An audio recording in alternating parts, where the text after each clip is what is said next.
अस्सलाम वालेकुम नाज़रीन, मैं आपका मेज़बान मोहम्मद शरफुद्दीन सच न्यूज़ में आपका इस्तकबाल करता हूं। आइए देखते हैं आज की अहम खबर, क्योंकि आज की हमारी ये खबर गोशा महल के एमएलए राजा सिंह को लेकर। राजा सिंह ने फिर एक बार एनआरसी के बारे में बयान दिया। खैर, एनआरसी के बारे में वाज़ेह तौर पर बता दूं कि हिंदुस्तान के तकरीबन मुसलमान इस बात पर सोच विचार कर रहे हैं कि एनआरसी को लेकर क्या होगा, किस तरह से मुसलमानों के साथ पेश आएंगे।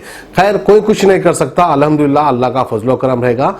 मुसलमानों को मैं ये बात बता दूं कि आप परेशान होने की जरूरत नहीं है, क्योंकि आप हिंदुस्तानी हैं और हिंदुस्तानी का कोई बाल बांका भी नहीं कर सकता।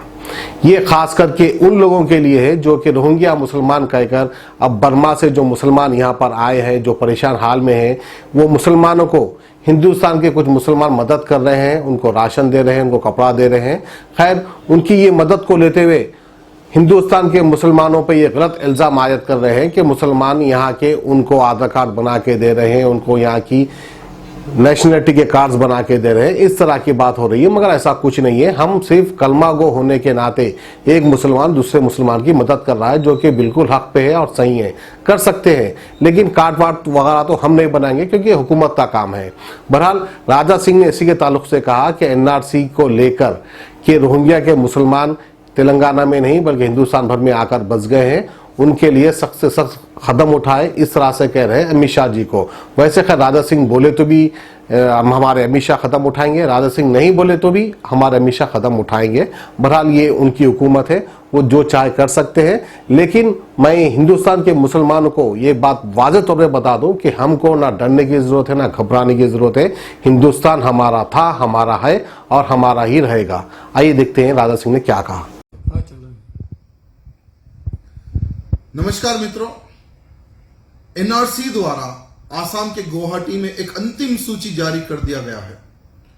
3 करोड़ से अधिक लोगों के नामों में 19 लाख से अधिक लोगों का अता पता कोई नाम नहीं है। यानी कई लोग रोहिंग्या मुसलमान हमारे भारत देश में इनलीगल रूप से छुपे हुए, गुवाहाटी में, आसाम में। यह सिर्फ आसाम गुवाहाटी की बात नहीं, पूरे भारत देश में बंगाल हो सकता है, केरला हो सकता है, तेलंगाना हो सकता है। ऐसे कई राज्यों में इनलीगल रूप से कई घुसपैठिए आज भारत देश में छुपे हुए हैं, जो भारत देश की सुरक्षा के लिए, यानी भारत देश को खतरा है, भारत देश की सुरक्षा को खतरा है।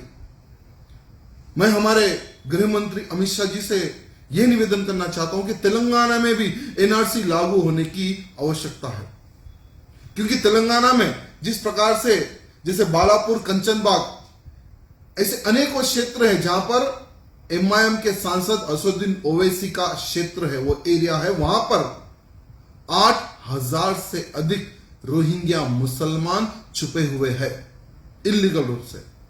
हाल ही में कई नेशनल मीडिया में भी इस इशू को उठाया गया, लेकिन दुर्भाग्य की बात है, ओवैसी के साथ साथ वहां के क्षेत्र के लोग, टीआरएस की सरकार के लोग 1,000 में उन लोगों का आधार कार्ड बनवा रही है, वोटर आईडी कार्ड बनवा रही है, उनका पासपोर्ट भी इलीगल रूप से बन रहे हैं, ऐसी सूचनाएं हैं।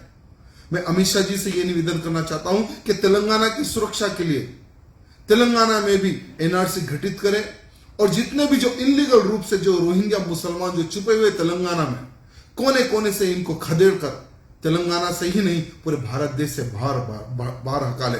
मैं ये अमित शाह जी से निवेदन करना चाहता हूं।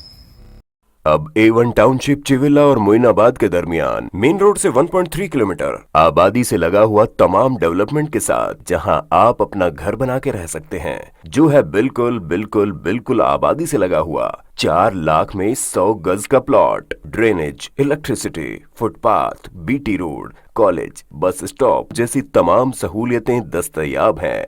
आपका ये छोटा सा इन्वेस्टमेंट आपका और आपके बच्चों का मुस्तकबिल बदल सकता है। मजीद मालूमात के लिए हमें कॉल करें। Address pillar number 235 opposite fishers department, Rajendra Nagar, Hyderabad. Contact 7799603838।